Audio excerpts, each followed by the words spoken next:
Peter Bogdanovich, best remembered by cinephiles for his youth film masterpiece The Last Picture Show, made his directorial debut with Targets, a film that, despite its modest appearance and limited production time, stands out as a compelling thriller through its thematic depth and narrative construction. The film unfolds through two parallel storylines. The first follows a clean-cut young American man named Bobby, who initially murders his wife and mother before venturing into the outside world to open fire indiscriminately. Among the most disturbing depictions of a cinematic killer, Bobby turns random violence into a perverse game of open fire. Outwardly, he appears to be a perfectly normal representative of the so-called sacred American family. Yet once armed, he transforms into a cold, emotionless predator, deriving a chilling sense of satisfaction from his acts. The second narrative centers on Boris Karloff, playing a version of himself as the aging horror film icon Byron Orlock.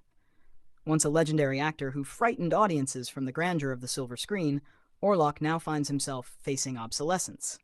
The film draws a sharp contrast between the artificial horrors of classical cinema and the far more unsettling violence emerging from contemporary reality as mediated by the news. Bogdanovich ultimately stages a symbolic confrontation between these two figures, the fictional embodiment of screen terror and the real modern killer, at a drive-in theater, turning the location itself into a metaphor for the collapse of cinematic illusion in the face of real-world brutality. Targets thus becomes a meditation on the pervasive presence of violence in modern American life, and on the shifting nature of fear in an age dominated by media spectacle. By intertwining references to classic horror cinema with the immediacy of front-page news storytelling, Bogdanovich constructs a text that is both self-reflexive and socially engaged.